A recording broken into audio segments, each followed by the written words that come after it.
بسم اللہ الرحمن الرحیم. السلام علیکم ناظرین. General Asim Munir in action. گزشتہ 2 دنوں کے دوران جنرل عاصم کی ٹاپ بزنس مین سے پہلے کراچی اور پھر لاہور میں ملاقات ہوئی، اور اس ملاقات کی جو خبریں سامنے آئیں اس میں کچھ تو بہت ہی ہے کہ انکریجنگ خبریں ہیں، بہت ہی زبردست قسم کی، بہت بڑے بڑے انیشیٹوز کی بات کی گئی ہے، اور اسی لحاظ سے کچھ میجر آپریشنز مافیاز کے اگینسٹ بھی وہ بھی کچھ ڈیٹیل جس طرح کی سامنے آئی ہے اس پہ بھی بات ہوگی. اور اس کے ساتھ ساتھ اس کا ایک سینسٹیو پارٹ جو ہے، جو ہے کہ جس کے اوپر مجھے لگتا ہے کہ ایک تنازع بھی ہوگا کہ ان کا جو سیاسی جماعتوں کے بارے میں جس قسم کا ویو سامنے آیا ہے، اور جو پولیٹیکل پارٹیز کے رول کے اوپر اور خاص طور کے اوپر یہ بات کہ جی کوئی بھی سیاسی پارٹی پاکستان کے لیے مخلص نہیں، یہ کیا سوچ ہے، اور کیا وہ کچھ جو ایکشنز جو لیں گے، کرپشن کے اگینسٹ بھی ایکشن لیا جائے گا، تو کیا جو مافیاز اور کرپشن کے خلاف ایکشن ہوگا تو اس میں اس کا ٹارگیٹ پولیٹیکل پارٹیز بھی ہوں گی. یہ ایشو ہے جس کے اوپر پرائمریلی بات کروں گا. اور اس کے ساتھ ساتھ جو ایک اور اہم ڈیولپمنٹ ہے، جو بات بلکہ ڈسکشن ہو رہی ہے، وہ 2 اپوائنٹمنٹس کے اوپر جن کی ابھی ٹرم کمپلیٹ ہو رہی ہے. ایک پریزیڈنٹ عارف علوی صاحب کی جو اسی ہفتے کے آخر میں جو کہ اپنا ٹینیور کمپلیٹ کر رہے ہیں، اور اس کے ساتھ ساتھ ISI کے DG lieutenant general Nadeem Anjum صاحب بھی اپنا جو ہے وہ اپنا ان کا ٹینیور ہے کہ ان کی ریٹائرمنٹ کی ڈیٹ آ رہی ہے. تو کیا ان کا بنے گا، کیا ان کی ایکسٹینشن دونوں کی آگے کا کس قسم کی کیا ہے کہ خبریں کیا ہیں، اور آئین اور قانون ان کے بارے میں کیا کہتا ہے. تو اس پہ سب سے پہلے جو میں بات کر رہا تھا کہ 2 دن کی جو میٹنگ ہوئی جنرل عاصم منیر کی ٹاپ بزنس مین سے، جس میں کوئی کافی لوگ، کراچی میں بھی ان کی میٹنگ ہوئی کوئی 3-3.5 گھنٹے، پھر لاہور میں بھی 3-3.5 گھنٹے. اور اس میٹنگ کے بعد ایک بات تو جو چیز سامنے آئی کہ جتنے بھی لوگ جا کے ملے وہ بڑے جو کاروباری طبقے کا جو لوگ تھے وہ بڑے انکریج تھے، بڑے ہے کہ اپ بیٹ کے جی بہت ایک ریزالو نظر آیا، اور بہت جو چینجز ہیں، جس قسم کے حالات اکانومی کے خاص طور کے اوپر جس قسم کے حالات ہیں اس کو امپروو کرنے میں جس قسم کا ایک ریزالو اور جو سنسیئرٹی نظر آئی. تو وہ کہتے ہیں کہ جی اگر اس کا 50% بھی جو کہا جا رہا ہے، جو کہا گیا، اگر وہ کمپلیٹ ہو جائے یا پورا کر دیا جائے تو پاکستان کی قسمت بدل جائے گی. اچھا، جو کچھ باتیں اہم، جو ایک تو بات یہ کہ جی 25 بلین کی انویسٹمنٹ کی بات کی گئی سعودی عربیہ سے، 25 بلین کی انویسٹمنٹ کی بات کی گئی UAE سے، اور اسی طرح تقریباً کہ جی کوئی اسی طرح کے اماؤنٹ کہ جی کویت سے بھی، اور جو ہے کویت کے علاوہ کویت اور قطر سے بھی کہ جی اس قسم کی انویسٹمنٹ، کافی بھاری انویسٹمنٹ اگلے 2-3 سال میں آنے کا ہے. اور بلکہ ایک جو میرا شیخ عرفان صاحب تھے، ان کے مطابق جو بھی جنہوں نے یہ میٹنگ اٹینڈ کی، ان کا یہ کہنا تھا کہ جی وہاں پہ تو یہ بات بھی کہی گئی کہ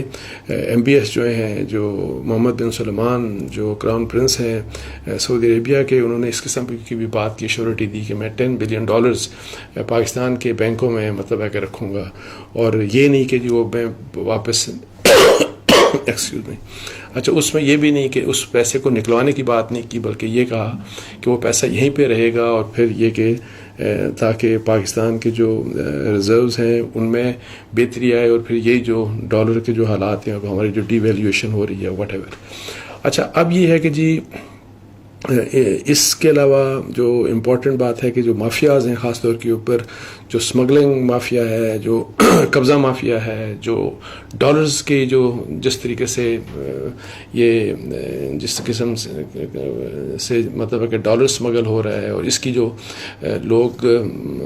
ڈالرائزیشن کی جو ایک عجیب قسم کی ایک پالیسی چل پڑی ہے یہاں پہ کہ لوگ ڈالرز خرید کے اپنے پاس رکھ رہے ہیں، اور یہ کہ جی ایک اس قسم کے حالات پیدا کر دیے ہیں کہ پاکستان کا پیسہ اتنا ڈی ویلیو ہو گیا ہے کہ جو کوئی بھی ماننے کے لیے تیار نہیں کہ پاکستان کا پیسہ اتنا ڈی ویلیو ہونا چاہیے، ہو سکتا ہے. سو اس سارے مافیا کے اگینسٹ بھی آپریشنز، میجر کچھ آپریشنز کی بات کی گئی ہے. اور وہ ایک تو یہ کہ آج آپ نے دیکھا ہوگا کہ جی اوپن مارکیٹ میں کوئی 8-10 روپے شاید جو ڈالر کا جو ریٹ ہے وہ کم ہوا، آلدو انٹر بینک میں کوئی 1-1.5 ابھی تک 1.5 روپیہ جو ہے وہ اضافہ ہوا. آپ دیکھتے ہیں کہ یہ کس قسم کے آپریشنز ہوں گے اور کس طریقے سے یہ جو ڈالر کے جو فنومنا ہے، جس طریقے سے پاکستانی کرنسی جس تیزی سے ڈی ویلیو ہو رہی ہے، یہ انبلیویبل ہے اور نہ ہی یہ سسٹینیبل ہے. مطلب ہے کہ ہم سسٹین نہیں کر سکتے. مہنگائی سے بے پناہ ہوگی، اس کے چونکہ کنسیکوینس بہت زیادہ ہوتے ہیں. پیٹرول بھی اس سے مہنگا ہو جاتا ہے، ہر چیز اس سے مہنگی ہو جاتی ہے. اور کسی چیز کے اوپر آپ دیکھیں کہ جس طریقے سے یہ ڈالر اوپر جا رہا لگتا ہے کچھ ہے ہی نہیں، کوئی گورنمنٹ نام کی کوئی چیز ہی نہیں ہے. اور سو اب کیا ذہن میں ہے کس طریقے سے اس چیز کو قابو کیا جائے گا، اور کس طریقے سے خاص طور کے اوپر یہ جو فورن ایکسچینج کمپنیز ہیں ان کے اوپر کس طریقے سے نظر رکھی جائے گی، تاکہ یہ جو 2 نمبری کی جاتی ہے کہ بہت بڑے لیول کے اوپر مطلب ہے کہ جو انلیگل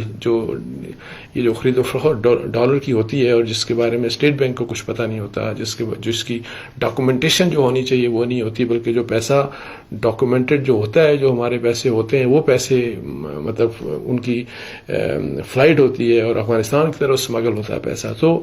کیا اسٹریٹجی ہے وہ اب دیکھیں، ابھی تک سامنے نہیں آئی. ریزالو تو بہت زبردست ہے، لیکن دیکھتے ہیں کہ اس کے اوپر عمل درآمد کیسے ہوگا. اس طریقے سے ڈالرز کی اسمگلنگ کے ساتھ ساتھ یہ بات کی گئی کہ جو آئل کی جو اسمگلنگ ہوتی ہے اور پھر باقی یہ جو ہمارے یہاں افغانستان سے اور ایران سے آئل کے علاوہ جس لیول کی اسمگلنگ ہوتی ہے کہ جی اس کو بالکل برداشت نہیں کیا جائے گا. بلکہ یہ کہا گیا جی کہ انہوں نے میٹنگ کے دوران یہ ڈائریکشن دی جو ریلیونٹ کور کمانڈرز اور جو بھی مطلب ہے کہ جو آرمی کے آفیسرز تھے کہ کسی بھی قسم کی جو اسمگلنگ ہے اس کو برداشت نہیں کیا جائے گا. اور یہ کس قدر مطلب کس تیزی سے یہ کام ہو سکتا ہے، بیکاز یہ ایک سسٹمز بن چکے ہیں. مطلب ہے کہ یہ اور پھر اس کے اوپر بہت سے علاقوں کی مطلب خاص طور کے اوپر جو بلوچستان میں اور KPK میں بہت علاقے ایسے ہیں اور وہاں پہ بہت بڑی آبادی ہے کہ جن کی انٹائر جو ڈپینڈنس ہے وہ اسی یہ جو اسمگلڈ مال ہوتا ہے اس کے اوپر، نہ صرف وہاں پہ بلکہ پھر ادھر بھی پنجاب میں بھی اور پھر کراچی میں بھی آپ دیکھ لیں پورے. سو یہ جس طریقے سے ویل انٹرینچڈ یہ کاروبار ہو چکا ہے یہ اسمگلنگ کا، اور یہ تو اس کو کس طریقے سے ختم کیا جائے گا چونکہ اس کے ڈفرینٹ اسپیکٹس ہیں. تو یہ بھی اگین بہت بڑا چیلنج ہوگا. پھر یہ بھی بات کی گئی کہ جو قبضہ مافیا جو پلاٹس کے اوپر جو قبضے کر دیے جاتے ہیں سب کچھ، تو اس کو بھی ان کے اوپر بھی کریک ڈاؤن ہوگا. اور کرپشن کی بات بھی کی گئی. اور جب کراچی میں جب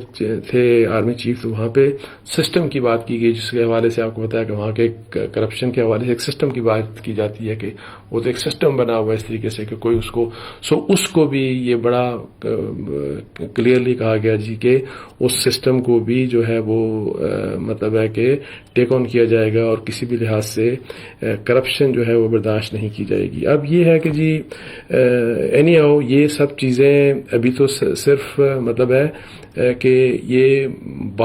صرف باتیں ہیں، ریزالو ہے. ہوگا کیسے اب یہ مطلب کہ نظر آنا شروع ہو جائے گا. اور کہا یہ گیا کہ اب یہ امیڈیٹلی یہ کام سٹارٹ ہو جائیں گے اور آپ سب کو نظر آئیں گے. مطلب ہے تو اللہ کرے کہ یہ چیزیں ہوں. ایک تو جو فورن انویسٹمنٹ کی بات کی گئی، اور پھر اسی لحاظ سے جب فورن انویسٹمنٹ کی بات کی گئی تو اس میں اسپیشل انویسٹمنٹ فیسیلیٹیشن کونسل کی جو بات کی گئی وہ تو میں پہلے بھی کہہ چکا ہوں بہت زبردست قسم کا کانسیپٹ ہے. بیکاز ہمارے یہاں ادارے کام نہیں کرتے، کوئی کوآرڈینیشن نہیں ہوتی فیڈرل اور پروونشل ڈپارٹمنٹس میں، بلکہ واقعی حکومت کی وزارتوں کے درمیان کوآرڈینیشن نہیں ہوتی اور کوئی کام نہیں یہاں پہ ہو سکتا، کوئی کام نہیں ہوتا. سو جو SIFC کا کانسیپٹ ہے اس کے اوپر بڑا ڈالا گیا اور اس میں یہ کہا گیا، انشور کیا گیا کہ کاروباری جو حالات ہیں پاکستان میں جس قسم کے، اور پاکستان میں انویسٹمنٹ کے لیے کاروباری حالات کو بہتر بنانے کے لیے یہ کہا گیا جی کہ اس کونسل کا بڑا بہت ہی اہم کردار ہے. اور اس کا جو لنچ پن ہے، جو اس کا نرو سینٹر ہے، جو اس کو چلائے گا مطلب وہ فوج یہ ہے کہ جو اس کا کلیدی کردار ہوگا اس میں. اچھا، اسی حوالے سے پھر یہ باتیں بھی کی گئیں کہ جی مختلف ٹاسک فورسز کی بات کی گئی کہ جی یہ جو انکم ٹیکس جو ٹیکس کے ریفارمز کے لیے کہ جو ٹیکس کے ظاہر بڑے مسائل ہیں ہمارے، وہ جو ٹیکس نیٹ بڑھنا چاہیے وہ بڑھتا نہیں ہے، پھر اور بہت ملٹیپل قسم کے مسائل ہیں، بہت سے سیکٹرز کی طرف کچھ نہیں، کوئی ٹیکس ہی نہیں لیتا، بس آپ کو ایک خاص طبقہ ملا ہوا ہے ان پرٹیکولر سیلریڈ کلاس، یا پھر آپ ڈائریکٹ ٹیکسز لیتے ہیں، تو اس کے اوپر یہ ہے کہ جی تاکہ جی وہاں پہ بھی ریفارمز کی بات کی گئی کہ انکم ٹیکس کے بھی ریفارمز ہوں گے، اور اس کے لیے ٹاسک فورس بنا دی گئی، کچھ اور بھی ٹاسک فورسز، یہی جو ڈسکشن ہوئی نا اسمگلنگ، قبضہ مافیا، کرپشن، یہ وہ سارا کچھ کہ جی کس طریقے سے مختلف شعبوں کے لیے ٹاسک فورسز بنا دی گئی ہیں تاکہ ان چیزوں کے اوپر جو کہا گیا اس کے اوپر جلد سے جلد عمل درآمد ہو، اور ہماری ایک ڈائریکشن جو ہے وہ ہماری اکانومی بہتر ہو، ہمارے لوگوں کو جاب اپرچونیٹیز یہاں پہ ہوں، ہماری جو مہنگائی ہے اس میں کمی آئے، اور یہ جو ڈالرز کے جو حالات ہیں، پیٹرول کے جو حالات ہیں، تاکہ اس میں بہتری آئے۔ اچھا، اب یہ ہے کہ جی جس چیز کی جو میں کہہ رہا تھا کہ جو تنازع پیدا کرے گی چیز میری نظر میں، اور خاص طور کے اوپر اس کے اوپر پولیٹیکل پارٹیز کافی ناخوش ہوں گی۔ اب اس کے میں آپ دیکھیں کہ زبیر موتی والا صاحب جو ہیں، وہ بھی ایک بڑے بزنس مین ہیں، تو انہوں نے کہا کہ جی کوئی بھی سیاسی جماعت پاکستان سے مخلص نہیں۔ انہوں نے آرمی چیف کو کوٹ کر کے کہا کہ کوئی بھی سیاسی جماعت پاکستان سے مخلص نہیں۔ اب آئی ڈونٹ نو یہ بات کس طرح سے کہی جا سکتی ہے، بیکاز یہ بڑی ایک سویپنگ اسٹیٹمنٹ ہے، اور میرا خیال ہے کہ ایک responsible person like army chief, ظاہر ہے وہ اس طرح کی بات کیا کر سکتے ہیں یا کرنی چاہیے۔ میرا خیال ہے کہ یہ سویپنگ اسٹیٹمنٹ اس طرح کی نہیں ہونی چاہیے۔ اور اس کے ساتھ ساتھ یہ بھی کہا گیا کہ جی، اور یہ میرا خیال ندیم ملک صاحب جو ہیں وہ اپنے پروگرام میں بتا رہے تھے کہ جی، بلکہ انہوں نے یہی زبیر موتی والا اور شیخ عرفان صاحب جو ہیں ان دونوں کے انٹرویوز بھی کیے، تو وہ یہ بات کر رہے تھے کہ جی اس میٹنگ میں، بلکہ آرمی چیف نے یہ بھی بات کی کہ تینوں جماعتوں میں، مطلب انہوں نے پی ٹی آئی کا نام لیا، پاکستان پیپلز پارٹی کا نام لیا، پی ایم ایل این، تینوں جو بڑی جماعتیں ہیں ان کے حوالے سے، بلکہ یہ بھی کہا کہ ان تینوں پولیٹیکل پارٹیز میں کرپٹ لوگ موجود ہیں۔ اچھا، یہ تو چلے ایک فیکٹ ہے، آپ کہہ سکتے ہیں پوری پولیٹیکل پارٹی کے، جیسے اوپر میں کہہ رہا تھا کہ پہلے بات کر رہا تھا کہ کوئی بھی سیاسی جماعت مخلص پاکستان سے مخلص نہیں، وہ ایک ایسی اسٹیٹمنٹ ہے کہ جو کہ سمجھ میں آنے والی نہیں، لیکن کسی بھی پولیٹیکل پارٹی میں کرپٹ ایلیمنٹ ہوتے ہوں گے، سب کچھ ہے۔ لیکن یہ کہ جی پھر انہوں نے یہ کہا گیا، ندیم ملک نے کہا کہ، بلکہ یہ پھر شیخ عرفان نے بھی کنفرم کیا کہ 8-10 نام لیے انہوں نے، کہ مثالیں دی کہ جو لوگ پہلے موٹر سائیکل پہ تھے اور آج ان کے پاس دیکھیں کتنا پیسہ ہے۔ اور ندیم ملک صاحب نے اپنے پروگرام میں ان لوگوں کے نام بھی لیے، جتنے بھی ندیم ملک صاحب نے جو نام لیے، جو میں نہیں ویسے لوں گا، جتنے بھی نام لیے وہ تمام کے تمام ویسے پی ٹی آئی کے لوگوں کے نام تھے جو ندیم ملک صاحب نے جو نام بولے تھے۔ اچھا، کچھ ایک دو ایسے بھی لوگ ہیں جو کہ پی ٹی آئی، کچھ 2-3-4 لوگ جو کہ پی ٹی آئی چھوڑ چکے ہیں، یعنی کہ ان کا اوریجنلی ان کی ایسوسیشن جو ہے وہ پی ٹی آئی کے ساتھ تھی، جن کا نام مطلب ہے کہ ندیم ملک صاحب نے مثال کے طور کے اوپر لیا۔ پھر یہ بھی کہا گیا کہ جی یعنی کہ ان کا جو بزنس مین تھے انہوں نے کہا جی کہ اپنے امپریشن کی بات کی ہے، انہوں نے کوٹ کیا کہ جی ان کے اوپر بھی ہاتھ ڈالیں گے، اور سب سیاسی لوگ جو ہیں، اور پھر ایک تو یعنی کہ ایسے لوگوں کے اوپر انہوں نے امپریشن کم از کم یہ دیا کہ ان کے اوپر بھی ہاتھ ڈالا جائے گا، اور پھر جو سندھ کے سسٹم کی بات تو بڑا کلیئرلی کی گئی کہ وہاں پہ تو اس کا تو خاتمہ کیا جائے گا، اس کو برداشت نہیں کیا جائے گا۔ تو اب دیکھتے ہیں کہ یہ معاملہ بھی پھر کس طریقے سے چلتا ہے، بیکاز ہم نے بہت دیکھا ماضی میں کہ بار بار کریک ڈاؤنز بھی ہوتے ہیں اور پھر لوگوں کو اریسٹ بھی کیا جاتا ہے، لیکن کنکلوسیولی کچھ نہیں ہوتا، پھر لوگوں کی ضمانتیں ہو جاتی ہیں، کیسز ختم ہو جاتے ہیں، یہ سب کچھ۔ تو کیا ہم سسٹم بنانے کی طرف جائیں گے، ایسا سسٹم بنائیں کہ جس سے لوگوں کی اکاؤنٹیبلٹی ہو سکے، لوگوں کو پکڑا جا سکے، اگر ان کے پاس پیسہ ہے تو اس کا حساب کتاب ہو سکے۔ اس کے لیے سب سے امپورٹنٹ چیز ویسے میری نظر میں دیکھیں جو رول ہے نا، وہ ایف بی آر کا رول ہے کہ جی آپ فرض کریں کہ میرے پاس کل فرض کریں کہ میرے پاس 1 کروڑ روپیہ تھا، اور آج اگر میرے پاس 10 کروڑ روپیہ ہے، تو میں باؤنڈ ہوں کہ میں ٹیکس ریٹرنز اپنی دوں، اور میں جب دیتا ہوں ٹیکس ریٹرن، اور پھر یہ چونکہ سیاستدانوں کی بات ہو رہی ہے، اور وہ سیاستدان یہ جتنے بھی ہیں، اور یہ صرف سیاستدان نہیں، ہر ایک کے بارے میں ویسے ہونا چاہیے، تو وہ اپنی جب ریٹرن دیتے ہیں تو اگر ان کا ایک اتنا بڑا فرق ہے تو اس کے اوپر کیا ان کا ٹیکس ان کے جو انکم ٹیکس ریٹرنز ہیں ان کا آڈٹ ہوتا ہے کہ نہیں ہوتا, وہاں پہ ان کو پکڑا جانا چاہیے. تو پہلے تو یہ کہ جی اس بات کے اوپر کہ وہ ٹیکس ہم سے نکالیں, اگر اتنا پیسہ آیا ان کے پاس تو وہ جو اگر انہوں نے سورسز وہ نہیں بتا سکے کہ کہاں سے یہ ہے, تو ظاہر ہے ان کو ٹیکس بھرنا ہے. اور پھر اگر اس میں جب کرائم نظر آئے تو پھر وہ جو بھی آپ کی اینٹی کرپشن ایجنسیز ہیں ان کا بھی کیس ریفر ہو سکتا ہے. لیکن یہ ہے کہ سسٹم کے تحت ہونا چاہیے, صرف جو ہے نا وچ ہنٹنگ نہیں ہونی چاہیے, اس طریقے سے نہیں ہونا چاہیے کہ صرف جو ہے نا پلینگ ٹو دا گیلریز والی بات نہیں ہونی چاہیے. تو یہ کچھ امپورٹنٹ باتیں تھیں, مطلب ہے کہ آرمی چیف کے حوالے سے جو ان کا ریزولو ہے. سو اللہ کرے کہ جو وہ بہتر کرنا چاہ رہے ہیں پاکستان کی اکانومی کے بارے میں, جو ان کا خیال ہے یا جو ان کی کوشش ہے وہ کامیاب ہو, بیکاز اس کی کامیابی بہت ضروری ہے. میں آپ کو بتاؤں کہ پاکستان کے لیے, پاکستان کے لوگوں کے لیے, ہمارے فیوچر کے لیے, پاکستان کے اتنے برے حالات ہو گئے ہیں کہ ہماری اکانومی کے, ہمارے روپے کی بے قدری کی اتنی ہو چکی ہے, مہنگائی یہاں پہ اتنی ہو چکی ہے, لوگوں کے حالات بہت خراب ہیں, کاروباری حالات بڑے خراب ہیں. لوور مڈل کلاس غریب کی تو حالت ہی ہے, چھوڑ دیں بیچاروں کی. یہاں تو مڈل کلاس کے بڑے برے حالات ہو چکے ہیں, اور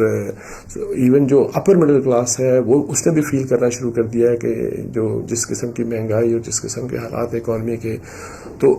اس چیز کے لیے یہ دیکھتے ہیں کہ اللہ کرے کہ یہ کامیاب ہوں, جو اکانومی کو بہتر کرنے کے لیے جو بھی کچھ فوج کرنا چاہ رہی ہے سول گورنمنٹ کے ساتھ مل کے. لیکن ایک امپریشن جو میرا ہے, مجھے لگا کہ اس اسٹیج کے اوپر تو آرمی چیف جس طرح کی جو باتیں ان کے سامنے آئیں تو وہ لگا کہ جی now he is the boss now. یہ مطلب ہے کہ اس میں کوئی ہچکچاہٹ والی بات نہیں. ایک امپریشن جو ملا کہ ہی از دا باس, اور پھر باس نے جو باتیں کی اور پھر جو بھی کچھ لوگوں نے وہاں پہ کنسیو کیا اور پھر جو کنوے کیا, اور جس طریقے سے کہ جی یہ بھی ختم کریں گے, یہ بھی ختم کریں گے, یہ اس چیز کو بھی ہم دیکھیں گے. سو اس لحاظ سے یہ میرا ایک امپریشن تھا. اب دوسری بات, وہ جو ڈاکٹر پریزیڈنٹ الوی صاحب کے بارے میں اور D G I S I general Nadeem Anjum صاحب کے بارے میں, صدر الوی صاحب کی 9 تاریخ کو ان کی ٹینیور کمپلیٹ ہو رہا ہے. اب ان کا کیا فیٹ ہوگا اس بارے میں میری یہ پوزیشن ہے کہ جی یہ وہ مسئلہ ہے کہ جو آئین کے لحاظ سے, کیونکہ آئین کی آپ کو پتا ہے کہ ہر مسئلے کے اوپر, اور ریسنٹ پاسٹ میں ہم نے بار بار دیکھا کہ آئین کے مسائل, آئین کی ایشوز کے اوپر, آئین کی آرٹیکلز کے اوپر مختلف انٹرپریٹیشن دی جاتی ہیں. کوئی اپنی انٹرپریٹیشن دیتا ہے, کوئی اپنی انٹرپریٹیشن دیتا ہے. صدر الوی صاحب ٹینیور ان کا کمپلیٹ ہو رہا ہے, اور اپنے ٹینیور کے کمپلیٹ ہونے کے بعد وہ کنٹینیو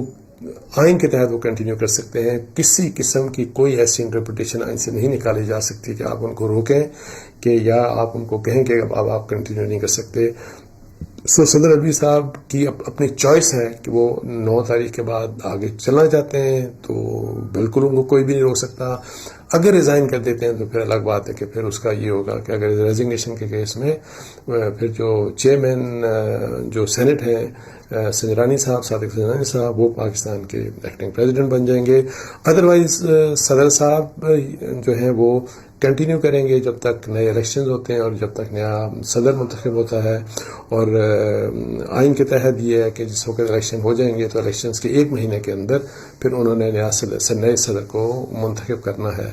اچھا, یہ جو ہے صدر کے انتخاب ان کے اس 9 سپٹمبر سے 2 مہینے پہلے بھی ویسے نئے صدر کا انتخاب ہو سکتا تھا, لیکن پی ڈی ایم اس لیے نہیں کر سکی کہ جو الیکٹرل کالج ہے, جو جن لوگوں نے پریزیڈنٹ کو الیکٹ کرنا ہوتا ہے وہ کمپلیٹ نہیں تھا. جو الیکٹرل کالج ہوتے ہیں آپ کو بتایا وہ پارلیمنٹ, مطلب سینٹ, نیشنل اسمبلی اور پھر صوبائی اسمبلیاں, یہ سب جو ہیں یہ پریزیڈنٹ کو ووٹ دے کے تو وہ پریزیڈنٹ کو الیکٹ کرتی ہیں. سو چونکہ پنجاب اسمبلی بھی موجود نہیں تھی اور پھر کے پی کی اسمبلی موجود نہیں تھی, اس لیے اور نہ ہی ان کے پاس ظاہر ہے اس لحاظ سے وہ کمفرٹیبل نہیں تھے, اور نہ ہی ان کے پاس ایون 2/3 میجورٹی اسمبلی میں تھی, نیشنل پارلیمنٹ میں تھی, ورنہ تو پی ڈی ایم ان کو امپیچ بھی کر دیتی. لیکن ان کے پاس چونکہ کوئی بس نہیں تھا، لیکن یہ ہے کہ اب صدر صاحب ان کی جب تک خواہش ہوگی، مطلب ہے کہ وہی والی بات، جب الیکشن ہوں گے اور اس کے 1 مہینے کے اندر جب تک مطلب نیا صدر آتا ہے، صدر علوی صاحب قائم رہیں گے، انلیس کہ وہ خود چاہیں کہ وہ اس کو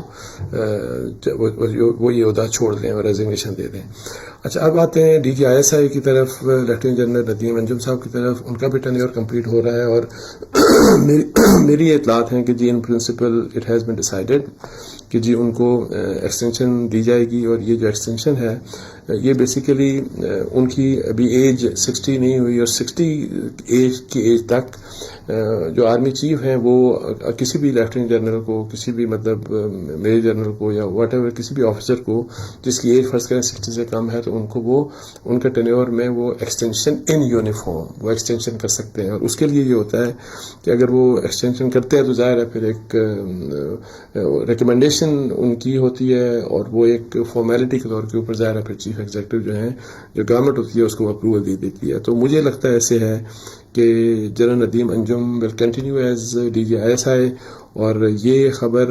ڈاکٹر عارف علوی صاحب کی خبر، ان کی کنٹینیوشن جو ہے یہ میرا خیال ہے اس سے پی ٹی آئی والے خوش ہوں گے، اور پی ڈی ایم والے شاید ظاہر اتنے کمفرٹیبل نہیں ہوں گے۔ اور اس میں ایک بات امپورٹنٹ یہ ہے کہ صدر علی کی تمام تر اختیارات، ان کے جو اختیارات آئین میں صدر کے ہیں وہ کنٹینیو رہیں گے، مطلب ہے کہ ان کے جب تک وہ کنٹینیو کرتے ہیں، اور اس میں یہ اختیار بھی ہوتا ہے کہ جی آپ کسی کی سزا جو ہے، کسی کی قید جو ہے اس کو کم کریں، معافی اس کو دیں، جس طرح کے صدر، جس طرح کے آپ کو یاد ہوگا کہ میاں نواز شریف صاحب 99 کے کو کے بعد جب وہ تمام لوگ شریف فیملی ڈیل کر کے سعودی عرب چلے گئے تھے، تو ان کو بھی ایک معافی اسی طرح کی، اسی آرٹیکل 48 تھا، یا میرا خیال شاید آرٹیکل 48 تھا، اس کے تحت جو دی گئی تھی صدر نے، تو اس وقت کے جو صدر تھے تاجر صاحب، اللہ ان کو جنت میں جگہ دے، تو انہوں نے اس وقت کے جنرل مشرف کی ریکمنڈیشن کے اوپر انہوں نے ان کو وہ معافی دی، اور وہ پاکستان سے چلے گئے، اور اس بنیاد کے اوپر کہ وہ اب سیاست پالیٹکس کے اوپر بات نہیں کریں گے۔ سو یہ پاور ہے، اور کیا اگر اس قسم کی سچویشن عمران خان صاحب کے لیے بھی آتی ہے تو وہ پھر یہ ہے کہ جی ظاہر ہے ان کے لیے بھی صدر علوی صاحب اس قسم کا اپنا اختیار استعمال کر سکتے ہیں۔ جہاں تک لیفٹیننٹ جنرل ندیم انجم صاحب کی ایکسٹینشن کی بات ہے، تو اس کے اوپر میرا خیال نہیں بلکہ یقینی طور پہ اوپر ان کی ایکسٹینشن ہوتی ہے تو پی ٹی آئی جو ہے وہ انکمفرٹیبل ہوگی، عمران خان صاحب ناخوش ہوں گے، بیکاز بہت سے مطلب ہے کہ جو ٹاپ جنرلز یا top military command P T I کے ٹارگٹ پہ رہی پچھلے کوئی 1.5 سال میں، تو ان میں جنرل ندیم انجم صاحب بھی شامل ہیں، جن کو مطلب ہے کہ بارہا P T I Imran Khan صاحب بھی ٹارگٹ کرتے رہے، نام لے کے بھی ٹارگٹ کیا، اور پی ٹی آئی بھی ان کا سوشل میڈیا بھی ان کو ٹارگٹ کرتا رہا۔ اور یہ بھی امپورٹنٹ ہے کہ جس وقت لیفٹیننٹ جنرل ندیم انجم کی اپوائنٹمنٹ ہوئی تھی، اس وقت عمران خان صاحب وزیر اعظم تھے، اور جب وہ اپوائنٹمنٹ اناؤنس کی جی ایچ کیو کی طرف سے، فوج کی طرف سے اناؤنس کی گئی، تو اس کو رجسٹ کیا اور اس کو ڈیلے کیا، اور جس کی وجہ سے کیونکہ عمران خان صاحب جنرل افیئرز کو کنٹینیو کروانا چاہتے تھے، اور جس کی بنیاد کے اوپر ایک رفت پیدا ہوا تھا اس وقت کی جو اسٹیبلشمنٹ ہے اور عمران خان صاحب کے درمیان، اور بہت سے لوگوں کا خیال ہے کہ وہ میجر ایک ٹرننگ پوائنٹ تھا عمران خان صاحب کی ڈاؤن فال کا۔ تو اس کے ساتھ ہی مجھے اجازت دیجیے، جزاک اللہ، السلام علیکم و رحمۃ اللہ۔